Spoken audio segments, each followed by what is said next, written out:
Essa semana a gente teve a decisão do Banco Central que manteve a Selic pela sexta vez seguida em 13,75. Lembrando, né, para você que está meio esquecido aí, que a taxa de juros no Brasil começou a subir em março de 2021. Aí foram 12 altas seguidas, pau, até chegar em 13,75. E ela tá em 13,75 desde setembro do ano passado. E aí é aquela dúvida do pessoal, né? Beleza, faz um tempo já que a taxa de juros está em 13,75, ela estacionou e não saiu mais dali.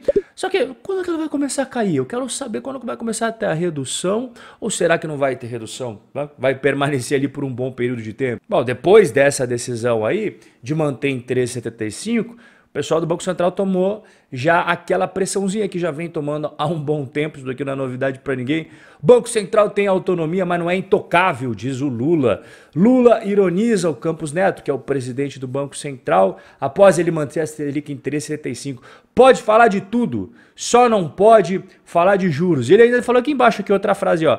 Como se um homem sozinho pudesse saber mais do que a cabeça de 215 milhões de pessoas, disse o Lula. 215 milhões de pessoas. Lula, para com isso, pô. A maioria dos brasileiros, milhões e milhões, não sabe nem o que é a taxa básica de juros, nem o que é a Copom, não sabe nem o que é o Roberto Campos Neto. Não force a barra. Após a manutenção da Selic em 13,75, a cúpula do PT cobra demissão urgente de Campos Neto. Tá vendo a importância de ter autonomia do Banco Central? É para essas coisas, pra você não ter esse tipo de pressão política. Já pensou se não fosse autônomo o Banco Central? O Roberto Campos Neto já estava fora faz tempo. Inclusive eu vou te explicar aqui por que a taxa de juros do Brasil permanece alta, né? Por que o Roberto Campos ele não abaixa? Você pode pensar que ele tem birra, treta ali com o presidente Lula. Com certeza eles têm divergências ideológicas bem diferentes, mas não é essa a questão. Ele está tomando decisões técnicas. A inflação e a taxa de juros são dois personagens fundamentais para você entender. Vamos começar com a primeira pergunta aqui. O que cria a inflação? Ah, Rob, é claro que é a ganância dos empresários, é a ganância dos empreendedores que ficam subindo os preços sem parar porque eles querem lucrar nas costas do povo. Errado. O que cria a inflação é a quantidade de dinheiro que o governo injeta na economia. E para combater a raiz da inflação, o que o governo poderia fazer? Diminuir a ineficiência e o tamanho do Estado, gastar menos do que arrecada, ter superávit fiscais, diminuir a dívida e, o mais importante de tudo, desligar a máquina de criar dinheiro para injetar grana na economia. Mas aí eu te pergunto, algum político do mundo faria isso? Não. Então qual que é o instrumento que sobra nas mãos aí para que você possa combater a inflação, já que o governo não vai mudar o seu DNA, vai sempre ser o governo que a gente conhece? Bom, através da manipulação da taxa de juros. Deixa eu te explicar melhor. Todo dia, o Banco Central produz dinheiro e empresta para os bancos cobrando juros. Esses juros são o quê?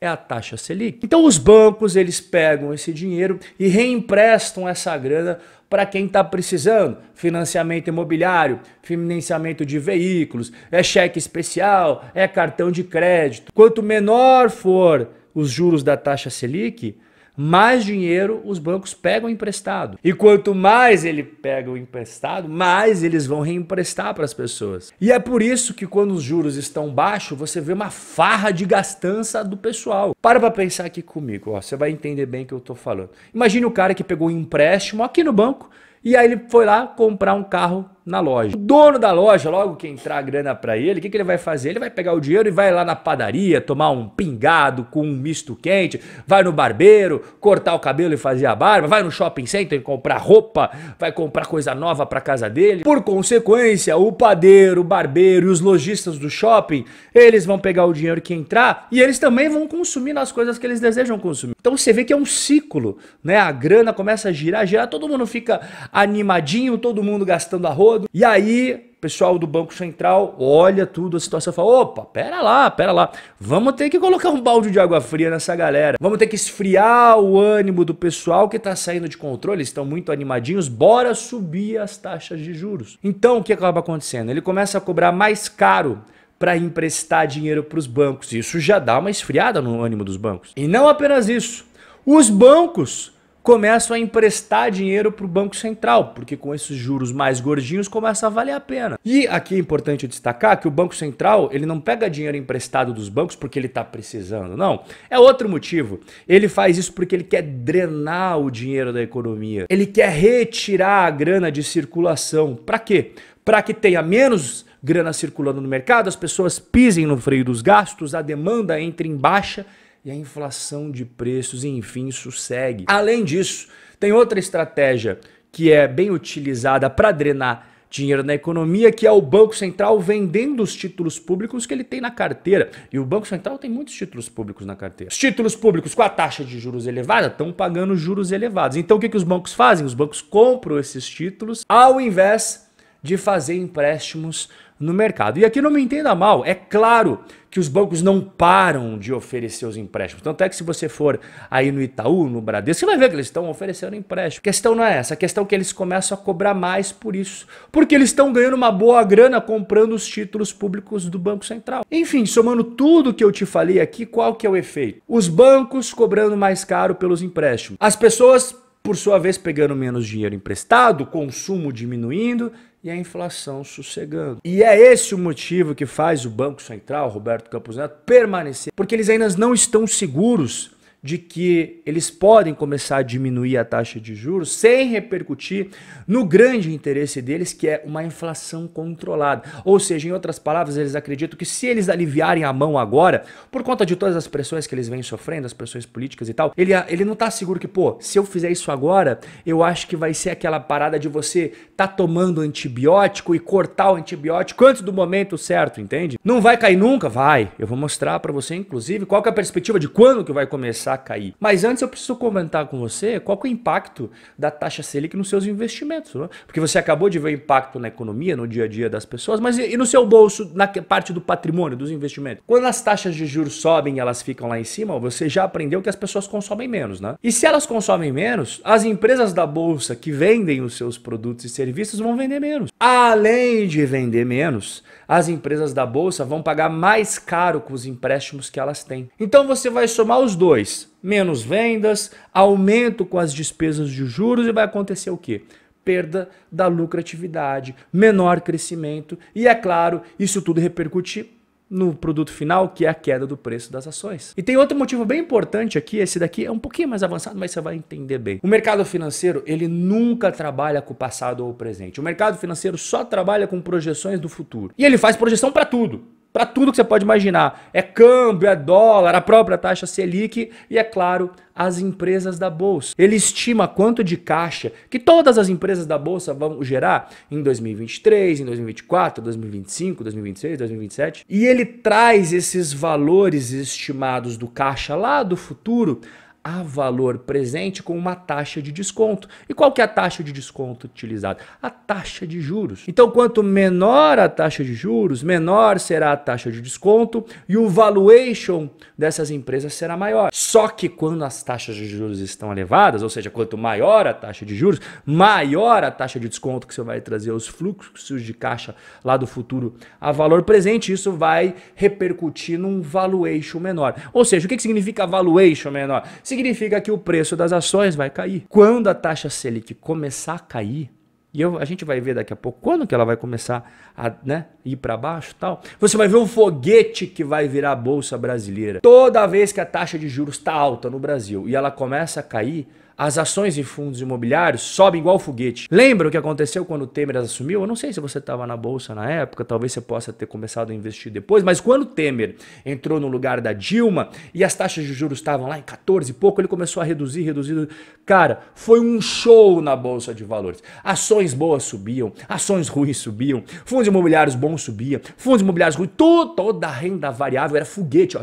Era muito fácil ganhar dinheiro com renda variável naquela época. Então você já percebeu aqui que tem uma relação, né, entre taxa de juros caindo e renda variável subindo. Mas aí que vem a grande pergunta do nosso bate-papo: quando que isso vai começar a acontecer? O Copom confirmou as expectativas que não há condições para redução de taxa de juros no horizonte próximo. Temos no mercado pessoas que falam, ó, não vai cair, vai permanecer em 3,75 por um bom tempo. Mas tem opiniões divergentes. O Banco Central não sinalizou nenhuma forma de corte, mas tem possibilidade de redução na próxima reunião que ocorre dia 21 de junho.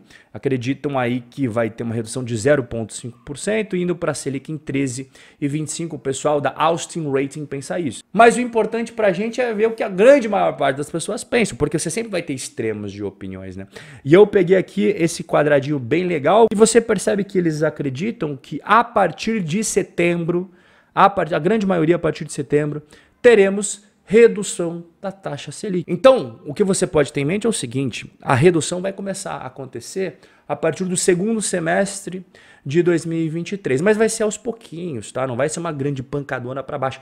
Você vai ver realmente caindo legal, maneiro, a partir de 2024. E o que você deve fazer? Olha, você que nunca investiu na vida, tem momento melhor do que você começar agora, porque você sempre tem que começar com a renda fixa, não vai começar com ações, senão você vai ter uma dor de barriga danada. Então, se você nunca investiu, esse é o melhor momento para você começar a investir. Cara, tem Tesouro Selic, tem CDB, tem LCI, tem LCA. Você vai começar no melhor momento para os ativos de renda fixa que vão pagar muito. E aí, você vai assistindo os vídeos do canal do YouTube, acompanhando os conteúdos do Instagram e vai ganhando mais confiança para você investir em outras coisas num futuro próximo, como por exemplo fundos imobiliários e ações. Agora, você que já investe, cara, esse é o momento de você plantar sementes para você colher no futuro. A renda variável não sai do lugar, tá uma porcaria, tá uma tranqueira, tá atolada na lama. Sim, é verdade, eu concordo contigo. Por isso que é importante ter várias classes de ativos, como por exemplo a renda fixa. A renda variável no Brasil não tá indo legal nos últimos tempos, eu concordo com você.